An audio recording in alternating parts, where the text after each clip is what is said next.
Good morning, everyone. My name is Franz Tanay, and I am a partner and leader of the Latin American initiative of Gowling WLG. For those of you who don't know us, we are an international law firm with offices in 19 cities around the world, and one of our main areas of expertise is renewable energy. It is my pleasure to welcome you all to our live webinar, Colombia Present and Future Energy Transition, organized by our dear friends from the Canada-Colombia Chamber of Investment and Trade. I should mention that almost to the day today, we hosted our first renewable energy event with the Chamber. And boy, it's been an interesting year and a very eventful year. So I'm very much looking forward to our event today. We are excited to have as our keynote speaker, His Excellency Jorge Londoño de la Cuesta, Colombian Ambassador to Canada. And we will follow with a panel discussion with distinguished major players in the field, globally and in Colombia. That includes Brookfield Asset Management, Celsia, Grupo Energía Bogotá, and Siemens Energy, where we'll dig in and hear from their experiences of doing business and investing in this area in Colombia. And we're going to be followed by a live Q&A session. A few housekeeping matters. As mentioned, we will have a Q&A session after the panel discussion. In order to send us your questions, please make sure to use the Q&A function on your screen, which can be found at the bottom of your screen. The panelists will review the questions and answer as many of them as possible at the end of the session. Also, we suggest you put your Zoom in gallery view for the panel session. The view setting can be found in the top right on your screen. And now to our event. Let me introduce, and it is my pleasure to introduce my good friend, Andres Trivino, President of the Canada-Colombian Chamber of Investment and Trade. Andres has more than 25 years of experience advising businesses in Canada, US, Colombia, well, really all over the Americas. And this is thanks to his background, where he was part of the PricewaterhouseCoopers Latin American Deal and Consulting Group, ABM AMRO Corporate Finance Group, and BP Amoco Advisory Group. Andres is passionate about promoting investment and trade between Canada and Colombia, and he's the mastermind behind the event today. Welcome, Andres, and Andres will give us our opening remarks. Franz, thank you. Good morning. And again, thank you, Franz, for the kind introduction, and thank you all for joining. My name is Andres Trivino. I'm the president of the Canada-Colombia Chamber of Investment and Trade here in Canada. We are an independent organization created in Canada to promote business relations between Canada and Colombia. First of all, I want to thank the ambassador, the panelists and moderator, of course, for accepting the invitation to participate. Also, look forward to this special event with a great topic, which is energy transition. I want to thank as well our sponsors, Global Affairs Canada, Export Development Canada, and Gowling WLG. And now I would like to introduce His Excellency Jorge Londoño de la Cuesta, Ambassador of Colombia to Canada. Ambassador was born in Medellin. Currently, he's ambassador since January 2021. Prior to his post, he was the general manager of Empresas Públicas de Medellín, EPM, a large utility company in Colombia. Before that, he worked in different executive positions, including general manager of Invamer Gallup. He worked at Laminaco, ISA. He was in the board of directors of Ruta N. He also worked at Tigo Une Telecomunicaciones and Casa Luker, among other companies. He has several awards and medals, including Civic Recognition Order, Colombian Army, Orden de Surriago, 2016, Outstanding People from Antioquia, 2016, National Colombian Congress Order, Gentleman Order, 2019, and one of the top 10 leaders in Colombia, Merco 2019. He holds a BA in Systems Engineering from the Universidad EAFIT and a top executive program from Los Andes University. And most importantly, he is married with 2 daughters, so congratulations, Ambassador. And now, without further ado, please join me in welcoming His Excellency Jorge Londoño de la Cuesta. Ambassador, please join us. Good morning, everyone. A special thanks to Mr. Andres Trivino for inviting me to participate in this event, which I hope will be very profitable for all of you who are kindly joining us today.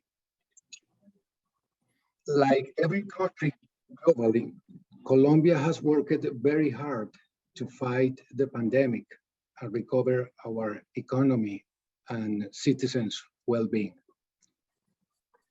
In our fight against COVID-19, the goal is to reach 70% of our eligible population completely vaccinated this December. Things are going well. Today, we have more than 60% of our qualified people already vaccinated, and fourth wave infections and death numbers are still low compared with previous waves. In socioeconomic issues, the Colombian government, like many other governments worldwide, has increased the economic support for vulnerable people and businesses, especially those affected by the pandemic. The main difference is that we already funded part of this extra expense by a tax reform law recently approved by our National Congress. We are acting responsibly in fiscal terms. Last April, we had a substantial social protest prominent by youth, the social group more affected by the pandemic. Colombia has implemented reforms to give them access to public universities without any cost. Additionally, we have implemented economic stimulus for companies who employ people between 18 and 28 years old. All these measures, among others, will let the Colombian GDP grow about 9% this year. We have recovered more than 85% of the employment lost during the pandemic. Our inflation rate is around 5%. But again, acting responsibly, our central bank has already raised the interest rate to address this issue on time. We are very confident that next year, we are going to be stronger even than before the pandemic. The world supply chain shortage has benefited Colombia in several ways. Our country is an oil producer. Today, its international price is higher than expected. Colombia is a coffee producer, and its international price is also higher than previously expected. Colombian exports to Canada have increased more than 60% this year compared with 2020. And this year, we will reach the highest export numbers with Canada in our trade history. There are several advantages that Canada has seen with the Colombian relationship. First, we have developed a nearshoring strategy that works very well for any Canadian company that looks to establish itself in our territory. Colombia and Canada are in the same time zone, and it is possible to get goods from Colombia in just a few days by ship. To be a tropical country makes Colombia a complementary economy in terms of fruits and vegetables. Because our power matrix is more than 75% supported by renewables, it is easier for Canada to develop its energy transition program with allies like Colombia. Considering those aspects, we are working very hard to double our trade and investment with Canada by 2025. And we started this year with a strong trend toward this goal. I take this opportunity to tell you that although I'm currently serving as Ambassador of Colombia in Canada, my previous position was leading one of the prominent companies in the energy sector in Colombia. In that sense, I can share with you a little of our country's present and future as far as energy is concerned. The first thing would be to tell you that the Colombian government's strategy to face the energy transition has three pillars. They are efficiency and competitiveness, sustainability and the fight against climate change, and finally, expansion of coverage and closing gaps in energy service access. In the first pillar, efficiency and competitiveness, I would like to share that Colombia has abundant natural resources for renewable energies. In water, our country has hundreds of hydrographic basins with a multi-year flow of 52 cubic meters per second. One of the world's 10 countries that concentrate 46% of the water supply.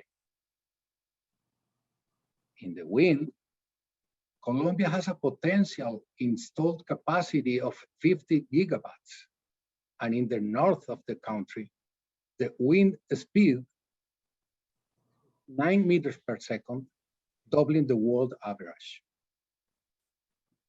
Regarding solar potential, our territory surpasses the world average of radiation with 4.5 kilowatts hour per square meter.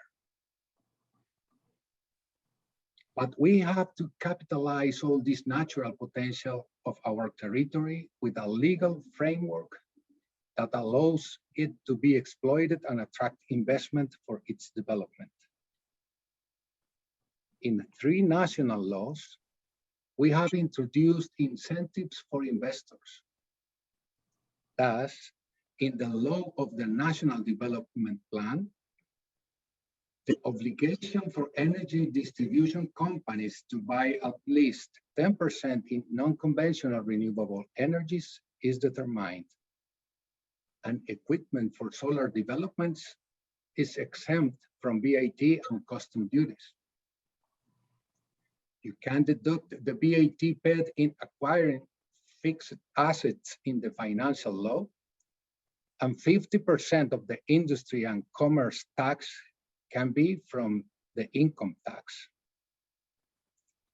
Hydrogen, geothermal, carbon capture, smart metering, and large-scale energy storage projects have tax incentives in our transition energy law.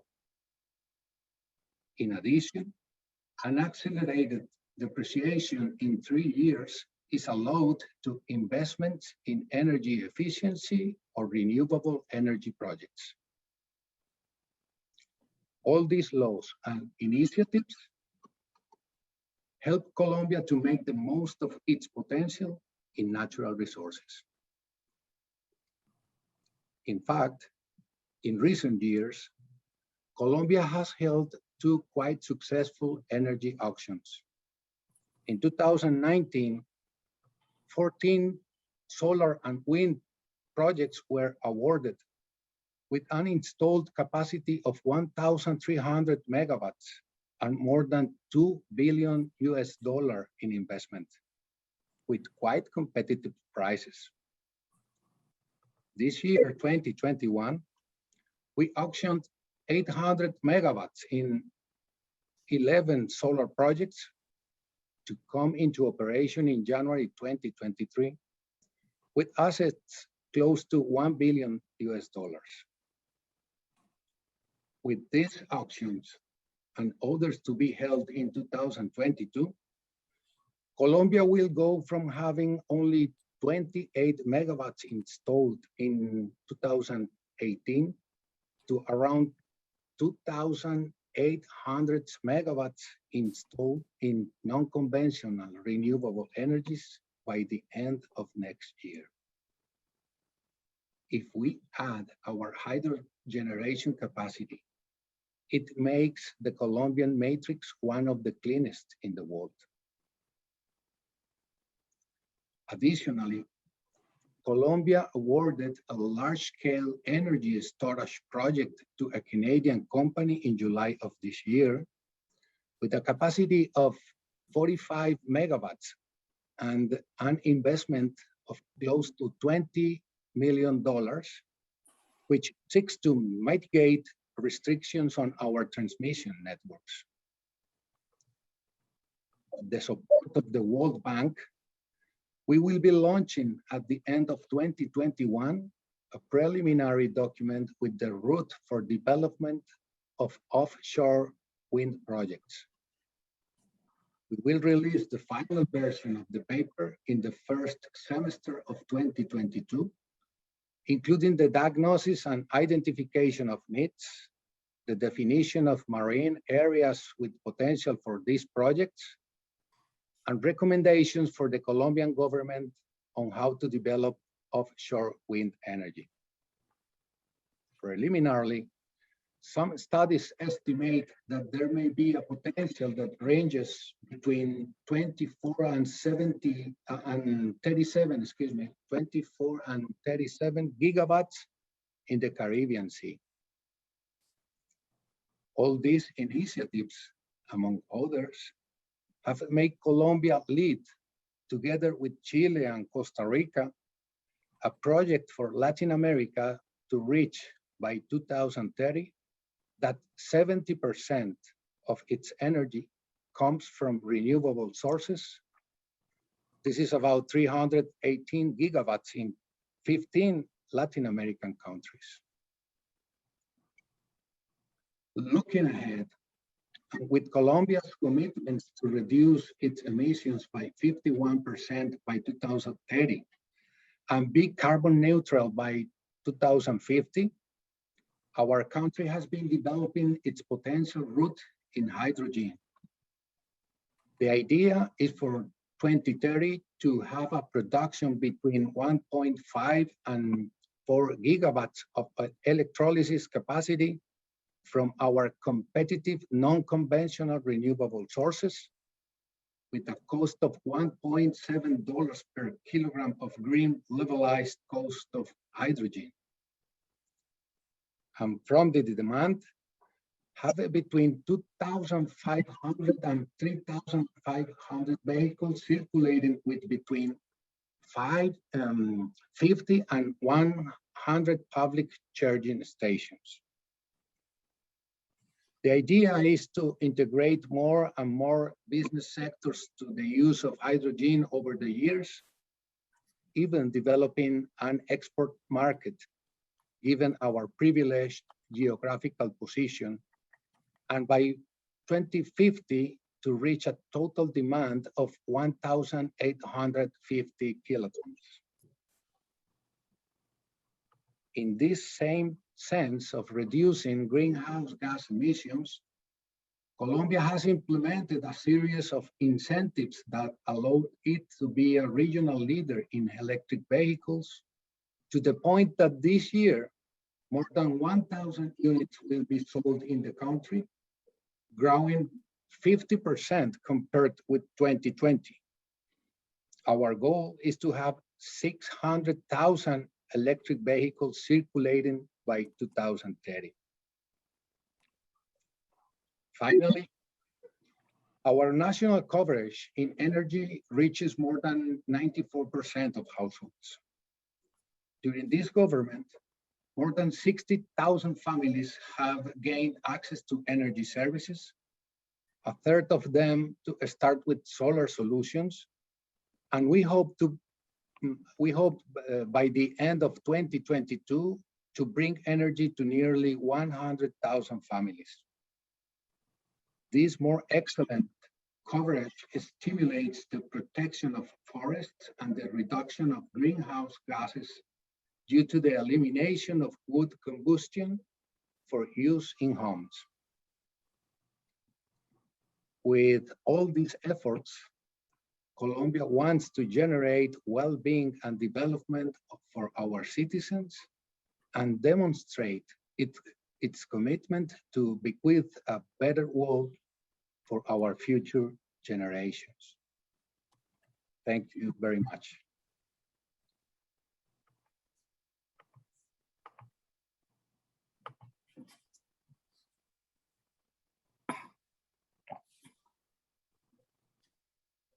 No te escuchas.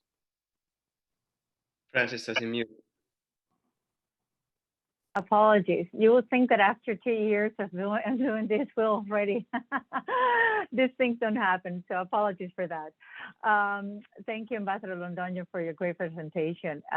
First of all, it's wonderful to hear that Colombia is faring so well post-pandemic.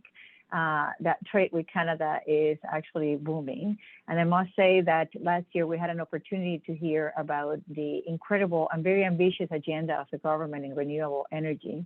And it's very encouraging and very wonderful to hear all the achievements that's been happening just in the past year and future commitments. So we look forward to see what else Colombia can do in the future. So thank you.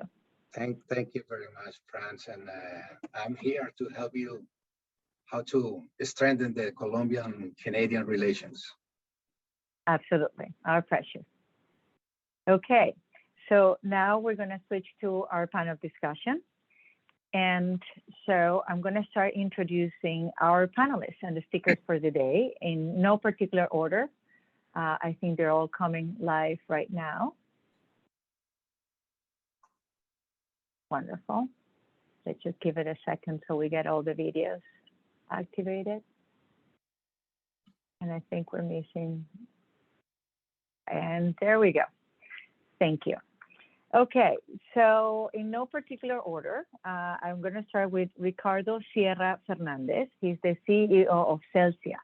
And Celsia is a utility company in Colombia that focuses on the generation, transmission, distribution, and sale of electricity in Colombia and Central America through hydroelectric, solar, and thermal power plants serving residential, commercial, and industrial markets. Ricardo Sierra has a very long career that started in the financial sector, followed by investment banking at Corfinsura, and then as CFO of Cementos Argos, which led him later to Grupo Argos. Celsia is Grupo Argos' energy business operating in Colombia. Mr. Sierra has been Celsia's CEO since 2015, and he's also a board member of various nonprofit entities and member of executive committee of Pro Pacifico. Next, we have Eduardo Salgado. He's managing partner and head of BSIP Investments Brookfield Asset Management. Brookfield is one of the world's largest investors in renewable power with over 20,000 megawatts of generating capacity and assets in North and South America, Europe, India, and China, including hydro, wind, utility scale solar, distributed generation, storage, and other renewable technologies. In 2016, they acquired Colombia's third largest power generation portfolio based primarily on hydro and accounting for roughly 20% of the country's generation with 3,000 megawatts of capacity. Eduardo is responsible for overseeing Brookfield's open-end core infrastructure fund investment activities, asset management, and operations. And since joining Brookfield, Mr. Salgado has held a number of senior positions across the infrastructure and renewable groups, including Chief Investment Officer for Brookfield's Renewable Group.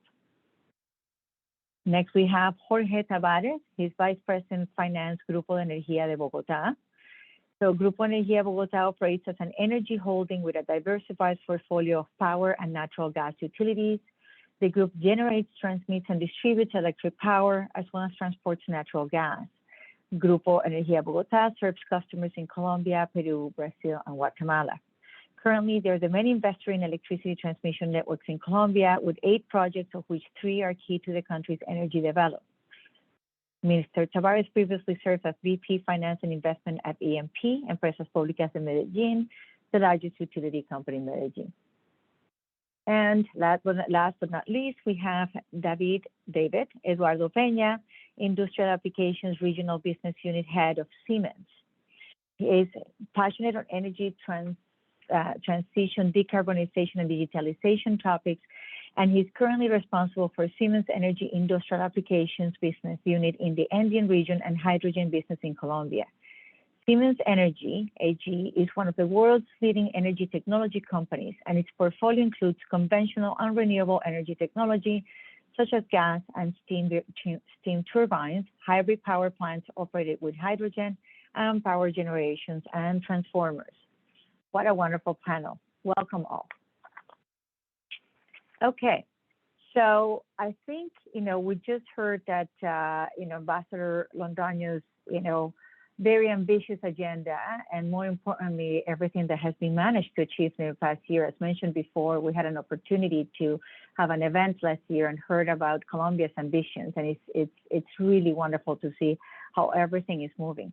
We've also come in very recently from COP26, where all major world economies have agreed to increase their efforts in reducing greenhouse gas emissions, and that means essentially transition to renewable energy. And there's no better opportunity to talk about that. So let's start with a very general question, and then perhaps we can go a little bit in. And Eduardo, I'm going to start with you. What opportunities do you see to invest in new renewables power generation, and what do you think are the most the solutions or the energies that will have the most significant impact on clean power generation, energy efficient, and the circular economy? Oh, that's a mouthful. I know. Look, I think you're focusing on Colombia, maybe a little bit more into South America or Latin America, just given the event. Look, I think we see a lot of opportunity in Colombia and across the region. It is, there's better places and there's not as good places, but Colombia is one of the better places. We always like the country as an investment destination for a number of things, but I guess two of the top ones is a good framework, a regulatory framework with good market-based, market-driven decision making from regulators, from government, and from players, and the fact also that it was already pretty renewable friendly. I mean, I know when we talk about renewables, people think about wind, solar, and those things, but like hydro is renewable too, right? And it's been the traditional renewable, and Colombia has a big part of its matrix from there. So and we're traditional, very hydro heavy investors. So we like that, and we only see that progress and improvement when you incorporate wind, when you incorporate solar, when you incorporate storage technologies into or renewable storage technologies into the matrix, right? So we see a lot of opportunity in all those things that I mentioned, just increasing utility scale, increasing distributed generation or behind the fence generation, and increasing storage options for green power. Again, as I said, I think from there you can progress to other parts of the continent, where I think the opportunity is the same from a needs perspective, potentially even more, given that a number of these places or other countries don't have the good benefit of resource that Colombia has in all renewable aspects, hydro, wind, solar. But policies might be a little bit tougher to incent, or there might be some lacking things. I think Colombia has a good framework. Could it be better? Yes. But it in contrast is very good, and so we see those opportunities. I think storage in particular, I think it's a big area that is going to have to be heavily invested, and it's probably the one that is further behind, not only in Colombia but like across the world, the storage of green energy, because that is what is going to allow us, as a world, to actually get off,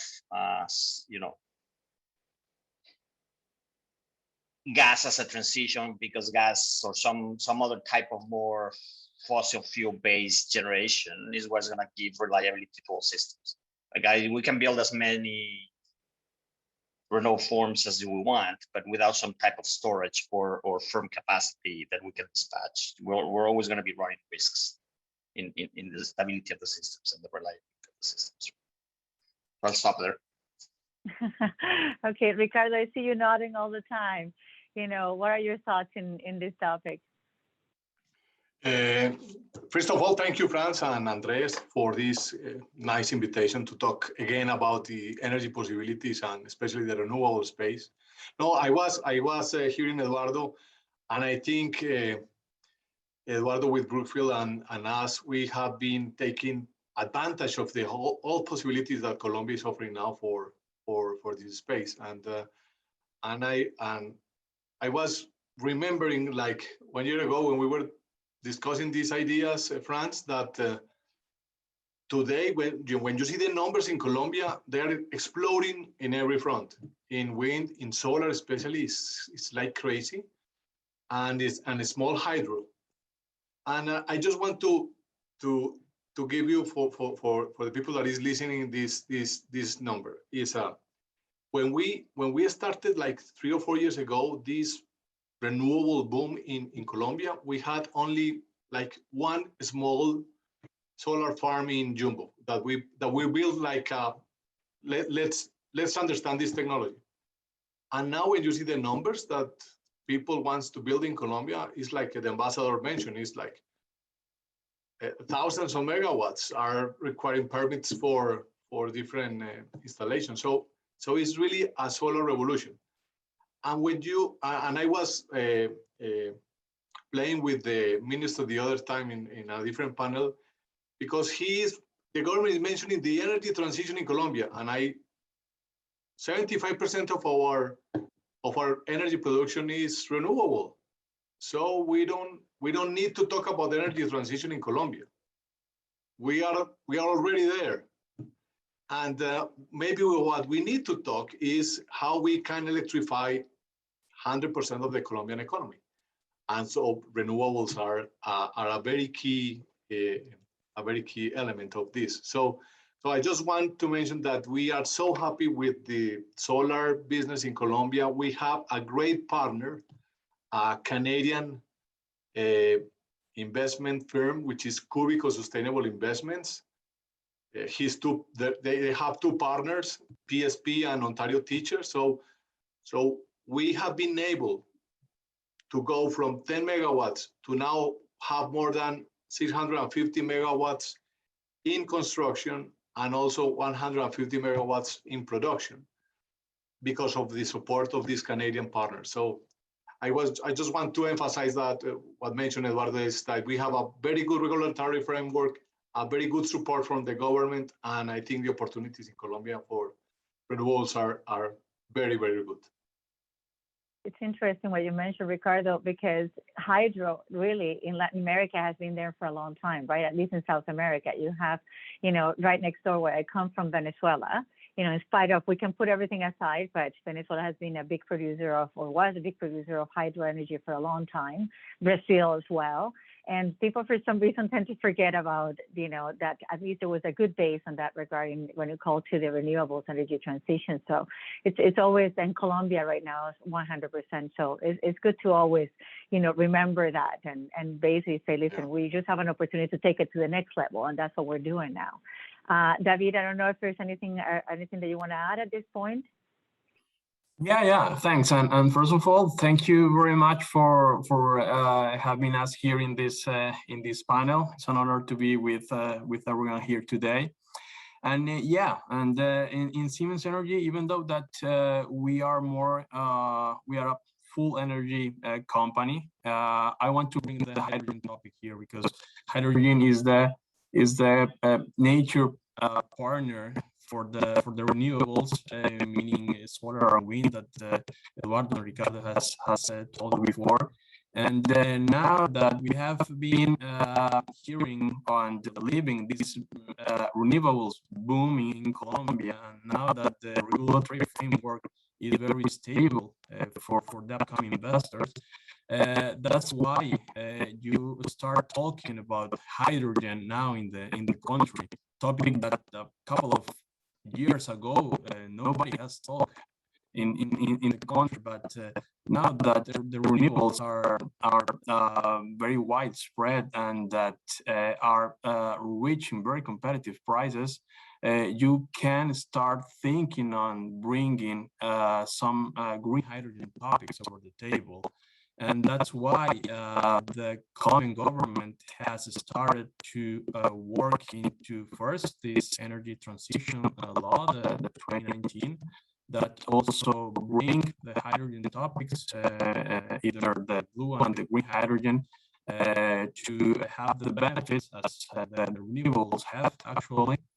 And also the roadmap of the green hydrogen, where it is very clear and well defined what will be the expectations on the hydrogen world from now up to the 2050 time frame, where you will start from the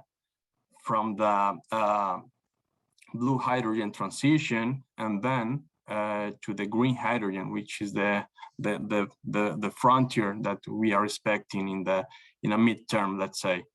So said that, I think that due the renewables, the green hydrogen projects are start into the radar of the country. And we are also working in understanding what will be the best demand of this hydrogen, either in the local context as in the outside. That's wonderful. Now, it's interesting because Eduardo, you mentioned earlier about gas, and you mentioned about the fact that, you know, there is a transition, and for that we do need gas. And so I want to bring Jorge into the conversation, because the group has been one of the players that promoted the massification of gas in Colombia, and they invested in transportation infrastructure and distribution of gas. But with the decarbonization objectives established by the country, what do you think then is the role of gas in the energy transition? Well, good morning, and Franz, thanks for the invitation, and dear panelists.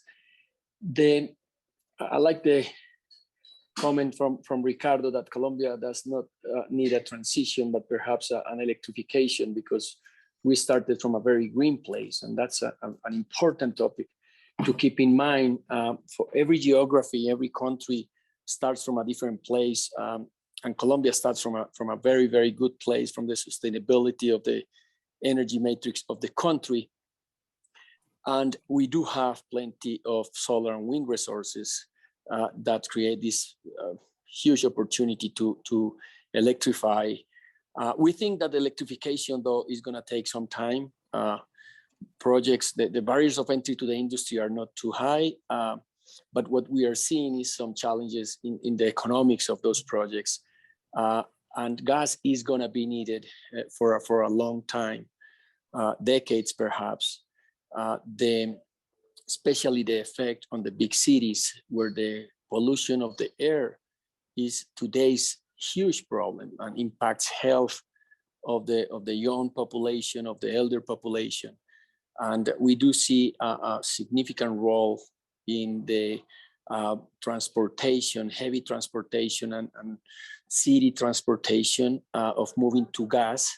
And in that way, we will contribute to that piece of the well-being of the society, which is the quality of the air. So that's one area in which gas, we think, has a significant role to play. The second element, I think, to keep in mind when the governments are taking decisions are given that the starting point is a very clean energy matrix, is are we going to leave the gas resources on the ground, or are we going to take advantage of those to generate economic growth and resources for the government to attend the social needs? We think Colombia needs to be cautious about how that transition is implemented, so we don't get too far from that place of extracting the gas that we do have in order to generate well-being for the country. So the two key elements we think are the quality of the air and how to pace that electrification, taking into consideration that we have a clean energy matrix and we do have gas resources. And finally, from the infrastructure perspective, we believe that our infrastructure could help to bring clean hydrogen green hydrogen from the north coast from the north part of the country to the center of the country, mixing it with natural gas and bringing it to the markets. So that also perhaps is a little bit far away, but with so much investment globally on the hydrogen sector, we think that technology could perhaps lower the cost and accelerate the adoption of the hydrogen technology to move towards that clean energy that we all need as a society. Well, creativity. I think creativity is very important going forward. Being able to think outside the box and see what we have and see what we need to create and put it all together so it actually serves the purposes that we need. So that's very interesting, Jorge. And that actually raises a question that many people always have when it comes to, aside from, you know, whatever spectrum you are, if you climate change, environmental or not, is it for your companies? Is it, you know, getting or expanding? I don't want to say any more transition, but expanding into the renewables energy world. Is it profitable or is it good business? Is it both? And with that, the question is, you know, what are the main sources of financing that you see available for renewable sources, Eduardo? Look, I think the short answer to that is in today's world, there's no lack of sources of capital for renewable, both on the equity and the debt side or the finance side. I think what can be, again, in the context of Colombia, I think what can be improved are things like, sorry, lights are going out here. Who knows what's happening? What I think could be improved a little bit is the long-term financing approach in the country. So, you know, project financing type of structures, longer-term debt, access to longer-term debt on a you know, fixed rate basis, which is really developing. I mean, for those of you guys that are not necessarily doing business in Colombia today, Colombia has one of the best capital markets in Latin America. Like, it's better than Brazil's. It's better than, like, it has a lot more tools, but there's still tools that need to be developed. And I think that's a part where there's work to be done. But there's no lack of capital. And do you see that then coming from the private sector or maybe world organizations like the Green Climate Fund that are partnering? You know, what is your advice for people that are just getting into the space or that don't have the infrastructure that Brookfield has, for example? You know, what have you seen on the market? Look, again, the equity piece tends to be the tougher piece. So what we see, again, not different from other countries. What we're seeing is people, you know, smaller scale developers, and smaller is a relative term, right? Because most of the firms we're dealing with in Colombia, or developers we're dealing with in Colombia, people we buy projects from. They're not necessarily the different names that we see like in Peru or, you know, or India or Europe. Like the names are, you know, there's a big overlap of names. But you know, for anyone that is starting new, I think what you have to find is, you know, an equity partner that is willing to, you know, invest with you. You know, you know, I know it's not the sizes that you're referring to, but like Ricardo did with Cubico, like, you know, that's a good partnership. We have similar partnerships in other countries where we don't have a big, you know, operating presence already. But finding someone like that, now that requires you having a little bit of a track record as a developer. So it's, you know, it's that typical entrepreneur chicken and egg situation, right? Where you have to demonstrate that you can do what you're asking people to believe you can, right? So that's the toughest part to get started. But once you get there, I think you get pretty good access to both the equity and debt capital. And in particular, Colombia is a good place for funding development. Because then going back to the hydro, it used to be done for hydro, decades ago, right? Like I was surprised when I started looking at business in Colombia, or 10 years ago. Like I was very pleasantly surprised that you could actually find construction financing for small hydro. Like I couldn't find that in Brazil. I couldn't find that in Chile. Right? So like Colombia is a good place to do business in this space, on a relative basis, right? It's you have to hard work. It's hard work like everywhere, but in that context, you have a lot more to do. Anybody wants to add to what Eduardo is saying? Yes, I think Eduardo make a very good point for people that is interested in coming into Colombia. We have green bonds, we have the IFC, the Colombian Development Bank, the AFDN, ready to put money into projects. The Colombian banking sector is very sophisticated in that regard. They have issued green bonds, and then they are offering very good rates long-term for new developments. And as Eduardo mentioned, we have a lot of equity investors interested in coming into Colombia. So capital is not a restriction in our country, thank God. That's actually very important. I think it's good for people to know, and particularly coming from the players on the market. I think that is good. So perhaps to add, Franz, one element of which has evolved over the last few months in terms of gas financing, and gas financing. Gas has three. You can be on the upstream side, you can be on the infrastructure side, or can be on the actual residential gas, serving a very unique purpose. And some of the multilateral organizations have decided to stop altogether funding hydrocarbons, and that puts oil and gas on the same bucket. We think that that's probably the pendulum going too far. Again, every country needs to be considering its own energy matrix.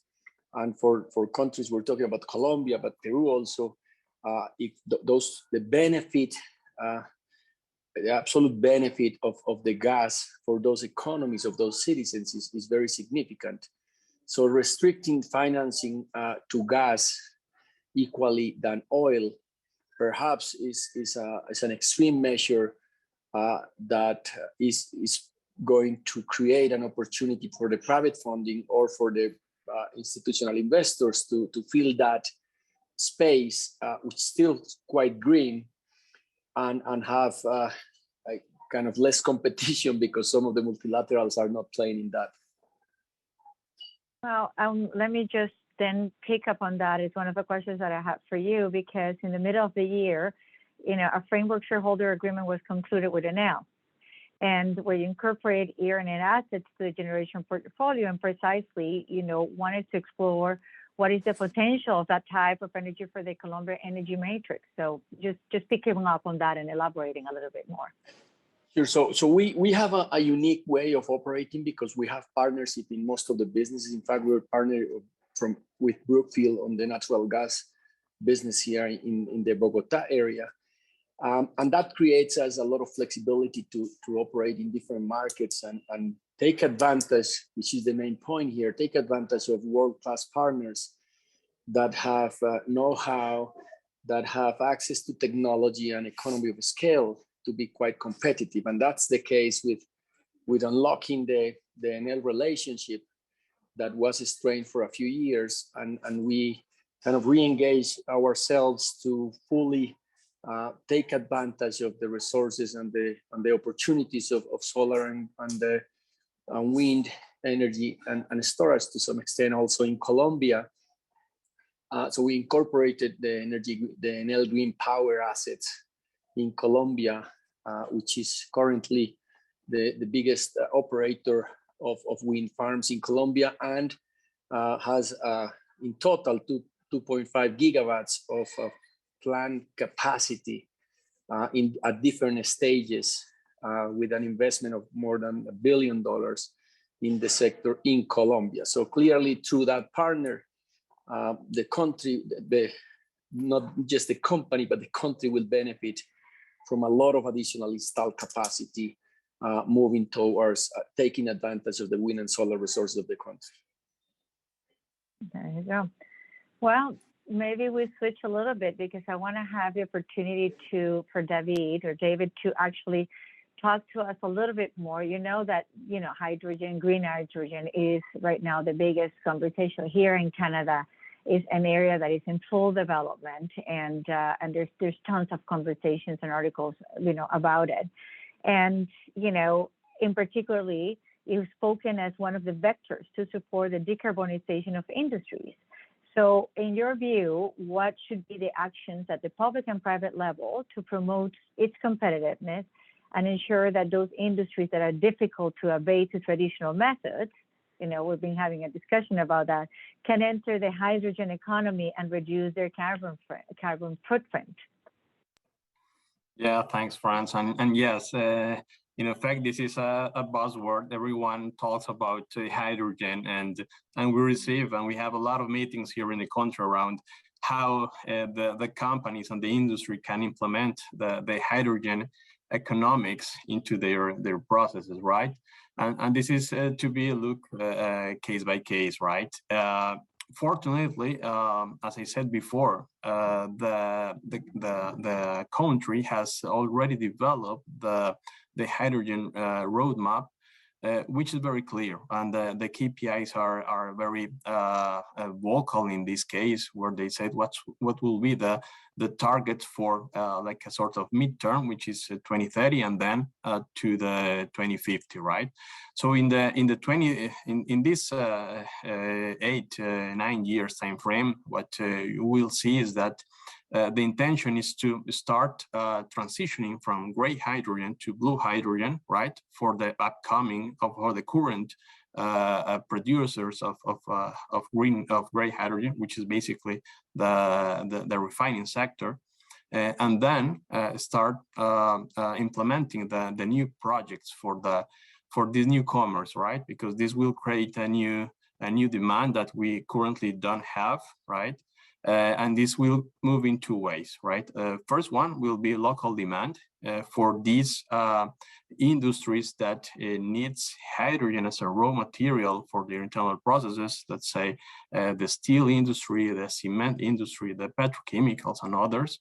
And there is the other way, that is exports. But if you look into the local demand, for sure, we need to have competitiveness in this hydrogen generation, right? There is this threshold that indicates that if you are somehow close to the $2 per kilogram of hydrogen, you can reach into the financials of the industries, right? So this is the big goal that the industry is currently focusing on, in how we can reduce the hydrogen cost, which is basically composed in two main figures. The first one is the cost of electricity, the renewables electricity, that time to time is getting lower and lower. So this will work in the benefit of the hydrogen economy.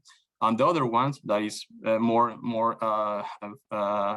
into the producers of the equipment, as Siemens Energy, is how we can reduce also the cost of the electrolyzers and the related equipment.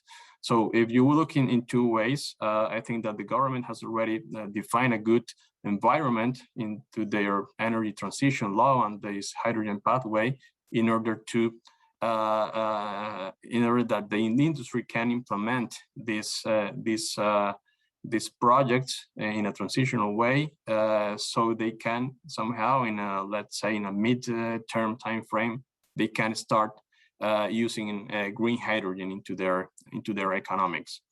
And then, as said before, I think that Ricardo has mentioned, we are in a very let's say green and a very clean metrics, right? So one of the goals that we as Siemens Energy see for Colombia is that we can also support other countries into their decarbonization journeys, right? And the hydrogen is part of these several variables that we can use for these decarbonization purposes, right? So why not export and reach other countries, meaning with the hydrogen molecule or with derivatives, so they can implement this, bringing the renewables and the green hydrogen produced in the country, taking advantage of the geographical position of the country, the two exits from each of the oceans to reach different markets, such as Canada. I wonder if we can look into past history of solar, for example, to think about how prices and profitability are going to move. At the beginning, solar, with the cost of solar was extremely high, and very quickly, everything just moved to a point that we're parity, and then basically then went down, and right now you have solar everywhere. So, I wonder if we can, it will be a similar, perhaps faster. Do you think it will be faster in terms of, yes, you think the conditions are there for the process to be faster? Yeah, absolutely. And we think what we've seen, as I said at the beginning, 2 years ago, nobody talks about hydrogen. Now everyone talks about hydrogen, and they are eager to understand how they can implement this into their industries. So we believe that this implementation will be faster than the renewables in the past. That's good to know. Again, profitable and good business, both. That's the important part.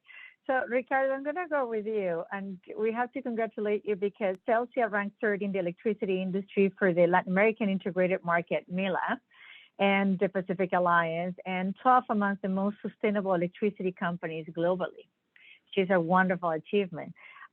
What strategies do you think Colombia should promote in the renewable sector then to become a leader? You have such a developed market.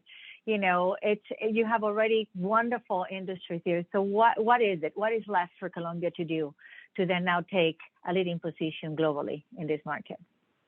Thank you, Franz. And yes, we are very happy with that position. And that sustainability award is like many different things that involves from human rights to environmental activities. So let me mention something. I think we have been focusing a lot on decarbonization in the matrix. And I think sustainability, and I can see that in the whole range of industry related to energy in Colombia, that we have a deep commitment in terms of the circular economy, biodiversity. How are we going to impact the communities close to our projects? When you see the investments that we are generating within the communities, like the framework, maybe Eduardo can mention that. 10 years ago, when you mentioned something, what is going to be the percentage of the project for the community? I don't know, 3% will be like a big number. Now it's 10, 15, 20%. It's something really, really big. And it's creating a lot of, I think, support from different communities. We have the social issues, we have the challenges that all Latin America has in that respect.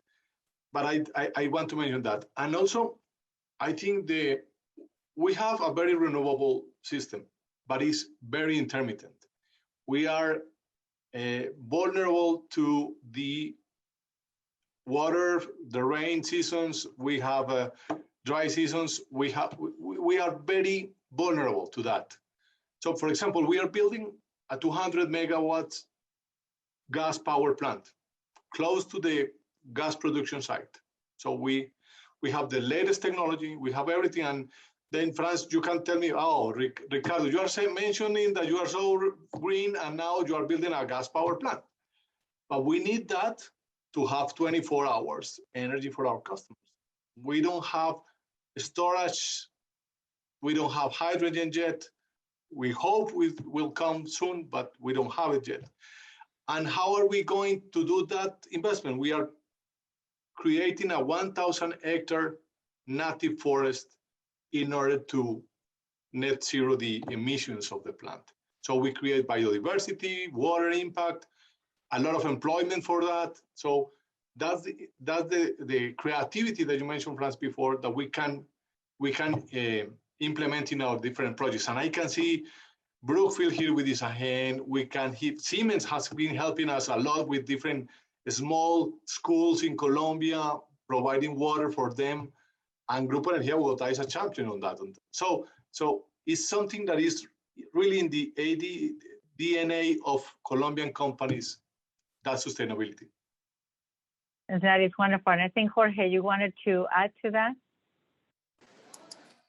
I just wanted to expand on the transition. I think there is one transition that is perhaps less fancy because it's less, the business opportunity is not as big, but transitioning the people who still does not have access to electricity, so coverage, as the ambassador was mentioning, one of the 3 pillars, increasing the coverage of the utility service, the electricity service, to a lot of communities that still do not have the access.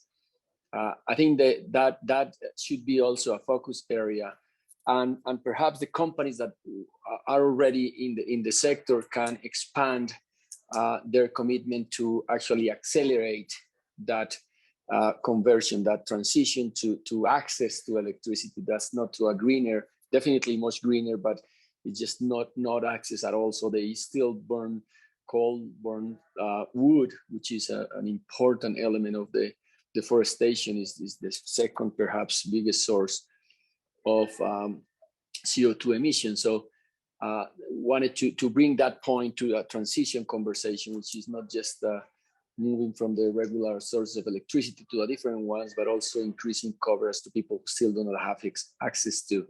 And that is fairly aligned with our sustainability focus, which is ensuring that the citizens have their lives are much better and clearly have access to electricity is one way of impacting that in a big way. And those are fantastic comments, because the reality is that we're here talking very partially, very specifically about specific element of the picture, but the reality is that they all have to work together. Sustainability with creation, with education, with everything. Also education. I think education to teach people to actually use different ways of energy and to actually operate in a different way that they've done in the past. There's all those elements, working with the communities, creating new avenues, utilizing the new technologies that we have, to now access new communities in a different way. So I think it's all part of the same conversation. It will require hours to go through it, but I think it's very important to mention. Let me take a break just quickly to remind the audience, if anybody has any questions, please, use the Q&A button on your screen, at the bottom of your screen. You can type any questions that you have for, anybody of the panel in particularly, or the panel as a whole. And we can dedicate a little bit of a few minutes after the discussion, to answer any questions the audience may have. And I think, let's actually, Eduardo, we've got you talking very generally. Let's talk about a little bit more specific in your projects. So, Isagen acquired 7 hydro plants in Antioquia, for 360 megawatts, and you increased your investment in renewables, but do you have any more plans to keep increasing in hydro, which we actually already talked, or other type of energy projects? I guess, what are you looking in the future right now? Sure, the answer is yes, but look, I think as I mentioned before, we're a big hydro believer, and that's traditionally where we started, 25 or more years ago, investing in power generation. And I have to say, not because we were, looking to better the world, but because we always thought it was the best technology. Because it provides, depending on whether it's run over the river or it has some high storage or not, but it's generally dispatchable, and it's the lowest cost producer typically. So it always in all scenarios we'll be making money. More money or less money, but making money, because once it's built, running it is very cheap. Wind and solar have similar parameters. They're cheaper to build too, actually. So that's, in that sense, they're better. They also have less barriers to entry, so that kind of balances out. But so yes, we'll be looking to do more on that. So I think that what you will see us doing in Colombia going forward, I think it's a mix of hydro, wind, and solar. Probably with a little bit more focus, more wind and solar in the sense of like, growth rate, just because that's where where we have less. But I don't think we'll move away from hydro. I think it will be more in the sense of like smaller hydro situations, as opposed to like the big multi-megawatt or gigawatt plants. But we will definitely continue to invest in the technologies. I think we haven't done anything yet, but we're definitely looking at doing something in the future. It's in the space of distributed generation, or like the rooftop solar or behind the fence type of situations, and storage. So you decide whether it's batteries or electrolyzers. Something to support that. We've done it in other geographies where we've had partnerships where we're providing power for green electrolyzers, or we're partnering or marrying a solar facility with a battery, 6, 8, 10-hour battery to be able to provide firmer intraday capacity, as opposed to multi-day capacity, but at least firm multi-day, single-day capacity with wind and solar. We have a number of facilities outside in other countries that have that. I think regulation has to improve a little bit, or regulatory aspects to incorporate that type of capacity have to evolve. Like there's something already in the works and something already in the regulation, but I think we think it can be improved. So yeah, we'll continue to invest in those, what traditionally we have, and those two other areas that at least we haven't done in Colombia yet. And and our target is to invest, about the same amount of money we invested this year, which is in the order of 50 billion. I mean, in average, 50 billion pesos. So yeah, it's in pesos, it's billion. Yeah.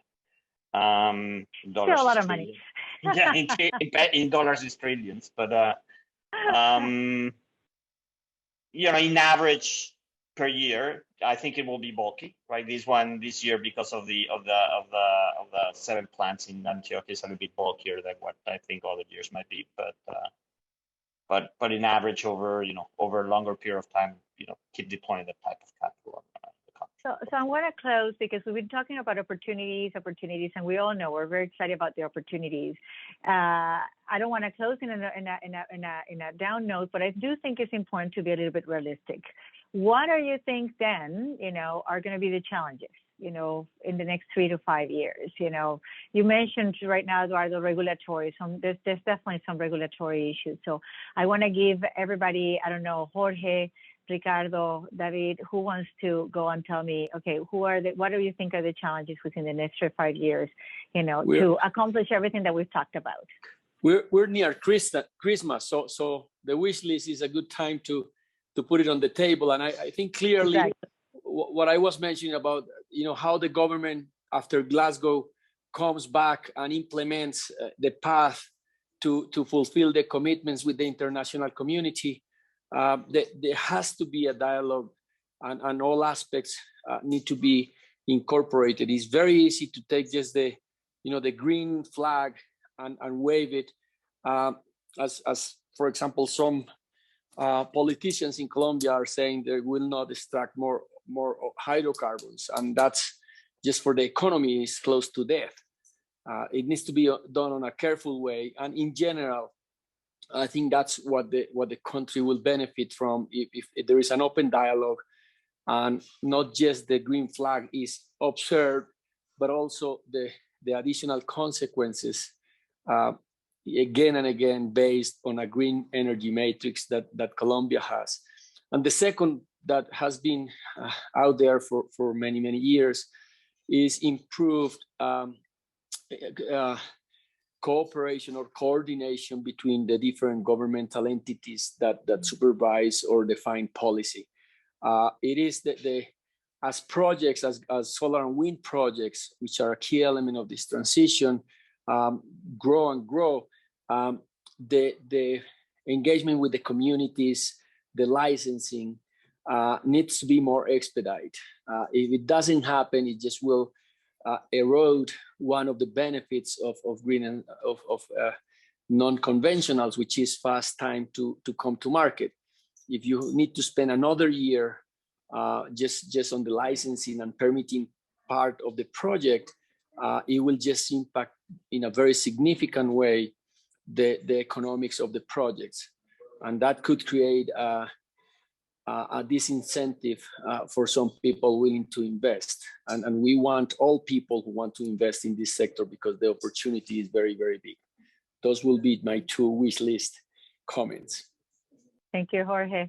Ricardo, David, do we have? I can jump in. After David. Thanks, Ricardo. I think that we have to create trust, right?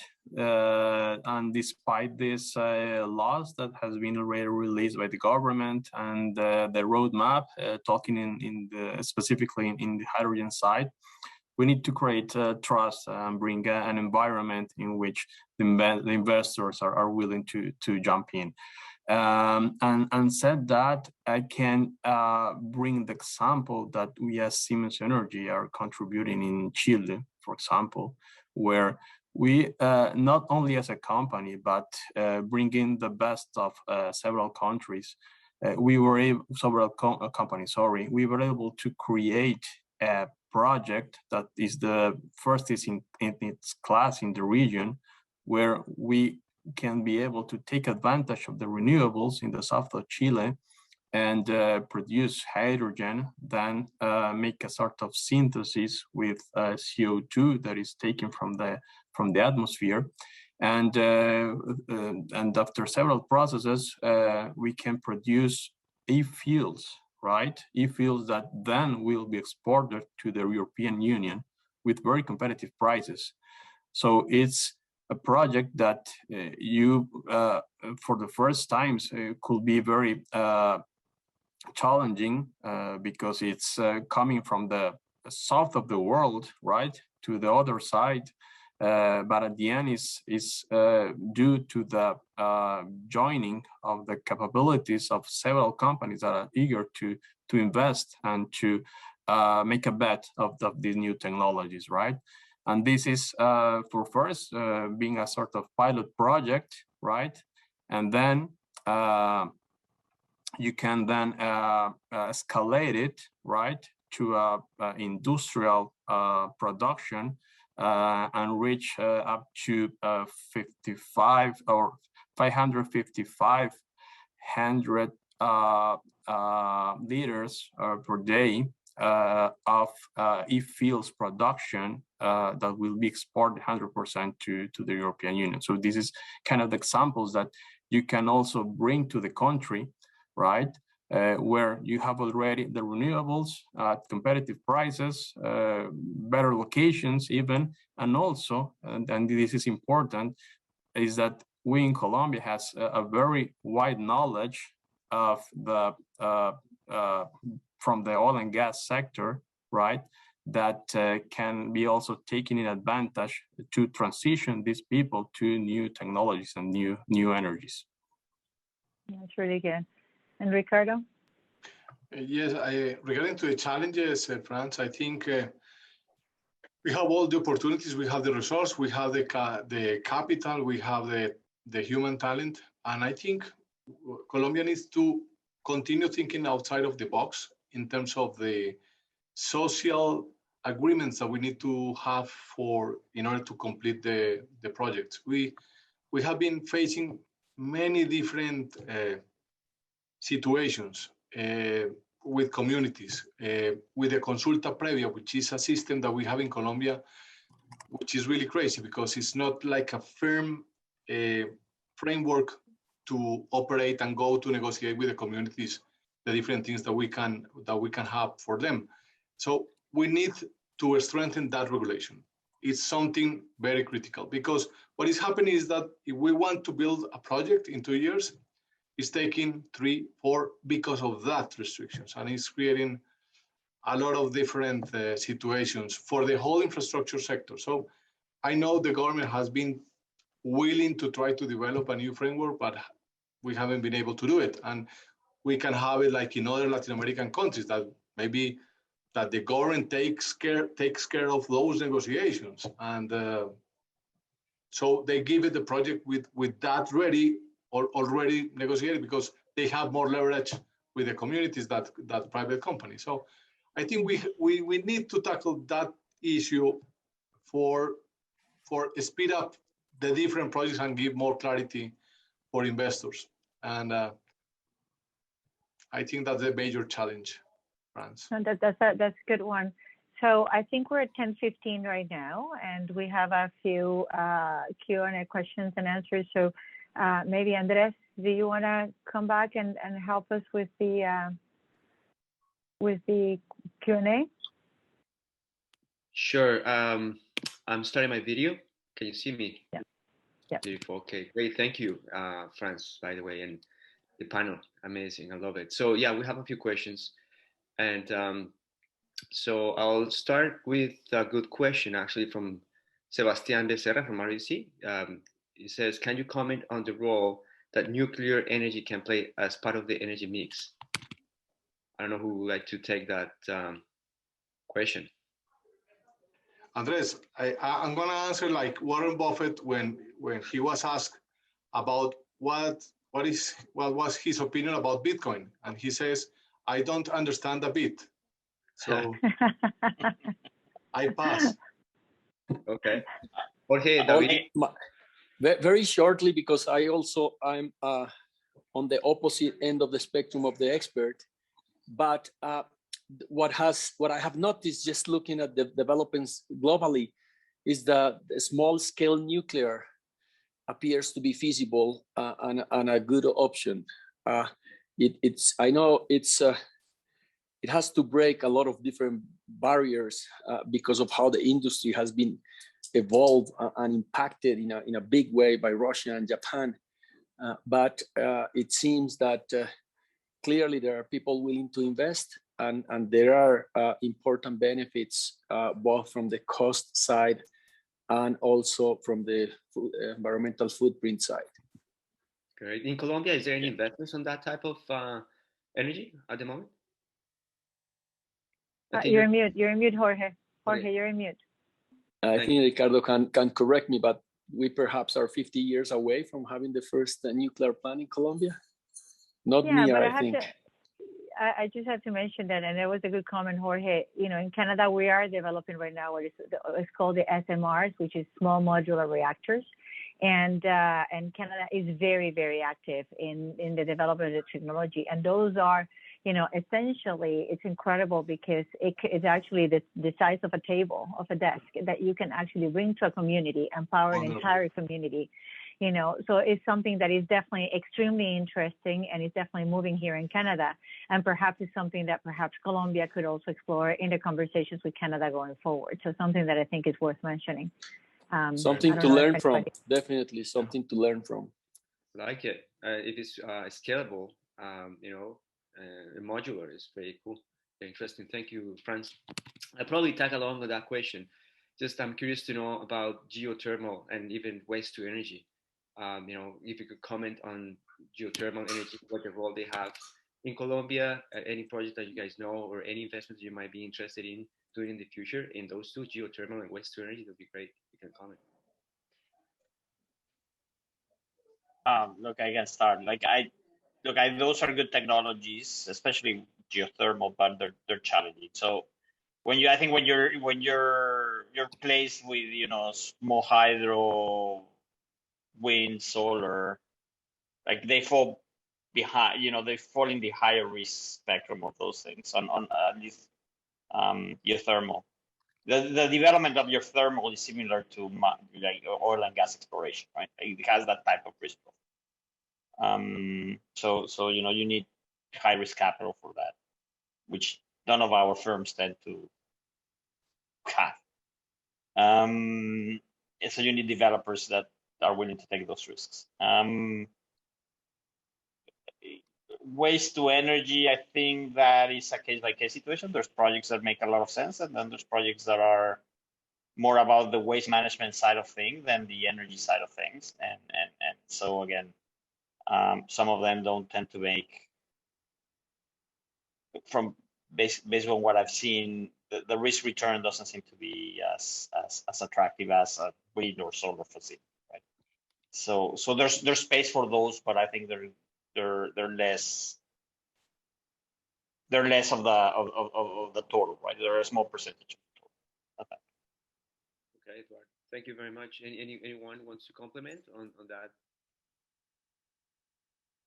Well, probably to highlight that into the energy transition law, there has been a space for the geothermal, as far as I know, and there has been developed the first pilots, mainly from Ecopetrol and also Parks, that has started to look into these fields also. They are into a very early phases, into small quantities, but for sure will become part of their upcoming energy matrix in the future. Interesting. Andres, maybe something related to that is that the energy efficiency part of the equation. For energy efficiency, we have all the possibilities in Colombia. We have the regulatory framework and also the tax framework that incentivizes to develop energy efficiency. And I know a lot of Canadian firms that are very good in that sector. And industrial and commercial here in Colombia are very outdated. They have all very outdated equipment and the way that they manage the systems. So I think it's a very interesting opportunity to develop in Colombia. And by the way, if any of the panelists see any questions that you want to jump in before I probably say that you think it's relevant, so just let me know, okay? Well, I guess there's one question about, which is interesting, the challenges of negotiating electrical offtake or power purchase agreements, because at the end, it all comes down to that, right? So can anybody talk about perhaps?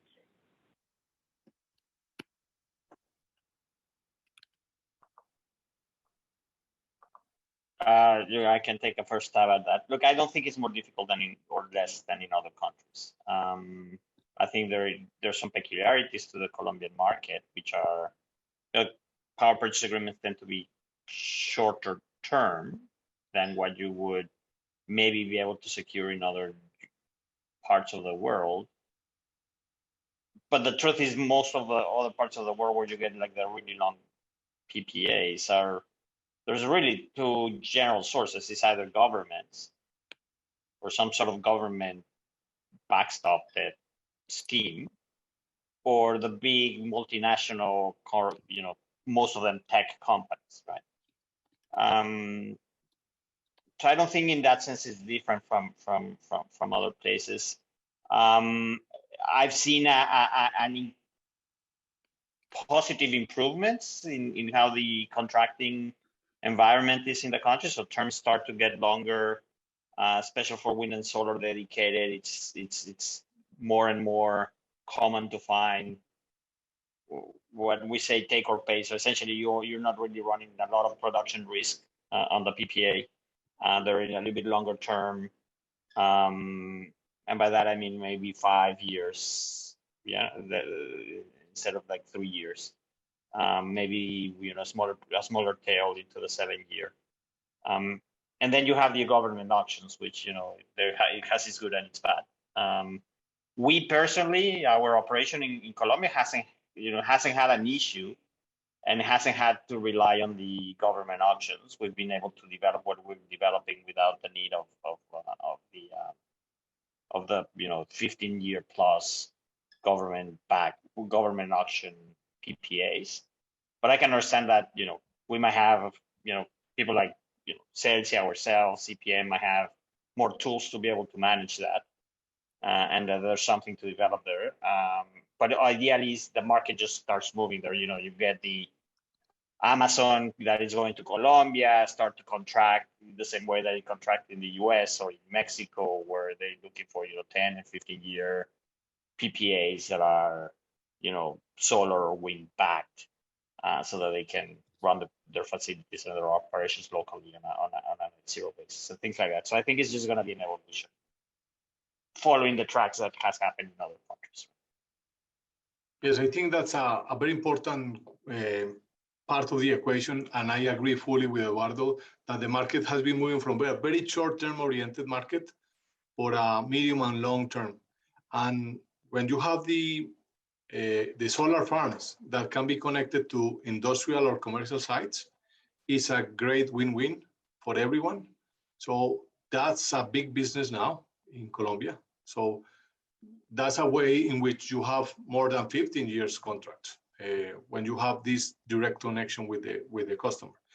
But what Eduardo mentioned, I think the market in Colombia really don't need the auction, the government auctions. The government auction has been something to push the market into solar and wind. But really, we don't need that, because I think every single development in solar and wind has been able to find or either a portfolio of clients that can, let's say, embrace that energy, or a direct or a B2B business as Amazon or other customers that are coming to Colombia. But I think PPAs in Colombia has been evolving, and now I can say that we have a very international framework for that, because Cubico, which operates in Mexico, US, in other parts of Europe, has been our partner, is now saying, look, Colombia is now like every other country which we need. The problem is that the PPAs are in pesos, not in dollars. So that's a big difference, France. And you have to take the exchange risk, right? well, yes, as an investor, I just would add to that, yes, but from a financing perspective, it's not a problem because you can find Colombia peso financing. So at least you have the hedge. It's really more the equity risk. And I think, Eduardo, we should move as companies providing energy to offer US dollar contracts. We don't have any restriction to do that. And I think we can move into that space very soon. Yeah, no, I don't disagree. And Andres, I think there was one that actually goes off from what they were saying right now, which is the off-grid solar power social, right? Think about that one, sure. So do you want to read it? Do you want to read it, Andres? Maybe just to complement, I think you mentioned that, and the question says, do you see a need or opportunity for off-grid solar power social housing or agricultural year-round run facilities?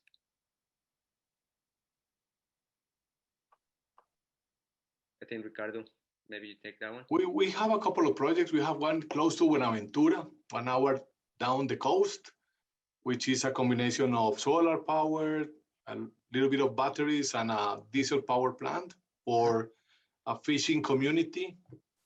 And has been working very, very good. And I think a lot of different ideas are now in the market, as Jorge Tavares mentioned. The problem with a lot of communities in Colombia that don't have access because they live very far in the mountains, in the jungle, or in the different regions, which is almost impossible to get a direct distribution line to them. I think that's a big opportunity. But the problem is how you operate and maintain those things, because it's so expensive. That's the problem. So there will be projects similar to kind of having a kind of rooftop solar with battery, things like that, but hard to operate, meaning to maintain. Yeah. I bet there is opportunity that there is scalability. I mean, there is people needing it at this time. I agree. Okay. Thanks. Or perhaps service providers that would actually enter into the market just to help with operations and service, right? That may be another. Or to train the communities. That's exactly right. So again, talking about creativity, there is a new line of business. You're saying it right now for somebody that would like to take that one on. So, so I think Andres, we're at 10:29. So I think it's probably I give one more last shot, and then we're gonna close the event. And this one goes for David. In one single phrase, David, what is your opinion of the competitive advantage of Colombian hydrogen? Okay, so it will be first of all the potential of renewables, mainly on the north side in La Guajira, which is very close to the port in the north side. And this also has a benefit on the geographical side because we can access to a lot of markets, including Canadian markets from the both sides. Thank you. Beautiful. Franz, any other comments, questions? Anybody want to say anything else before I wrap it up? No? All right, so I think perhaps I'm sorry, Andres. Perhaps a comment on efficiency and competitiveness of our operation, and it is through technologies, through partners, through know-how from other places in the world. What we're trying to do is to become more efficient, regardless of the regulatory framework. It's easy to think that if it is included in the tariff you can charge to your clients, that should not be the focus area, because if you gain efficiencies, then it just will pass to the customer. And the social impact of what we do in the energy industry, affordability should be an important element. And all the efforts that we can focus on to become more efficient, again, leaving the regulatory framework aside, is something really, really worth pursuing. And that's where this close relationship between a developed country and a country that wants to be developed is important. As you have much more technologies, you have access to know-how and technology, both in terms of hard assets, but also in terms of how the IT can help, and all the data analytics and all the predictability tools and so forth could come into play to be more efficient and generate that positive social impact of having a more affordable energy. Love it. Thank you, Jorge. I think we have a topic for the next session, Andres. Thank you, Jorge. Amazing. I want to thank you all of you. Really, once again, I want to thank the ambassador. I want to thank you, Franz, for a fantastic and dynamic moderation. As always, love talking with you before and after and during the events. It's great. It's a conversation with you always. And the panel, Ricardo, David, Jorge, Eduardo, thank you for taking the time and sharing your knowledge with all of us. And of course, I want to thank our sponsors, Global Affairs Canada, Export Development Canada, and Gowling WG for your support. And once again, I learned a lot. I hope you as well. All you learn a lot as I did. I want to send a special invitation to visit Colombia. If you haven't done it, this is the time to go and just do it. I just came back and Colombia is moving fast, and I think it's a great opportunity for you guys to look and invest. There are plenty of resources, as you know, the Colombian Embassy, ProColombia, which is the Trade Commission Services of Colombia, Global Affairs Canada, Export Development Canada, Gowlings. We are the chamber. Love to help facilitate some introductions.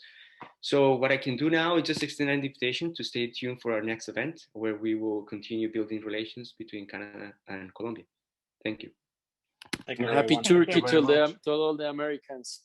Thank you, everybody. Bye-bye. Bye-bye. Ciao, ciao. Ciao. Hasta luego. Gracias. Adios.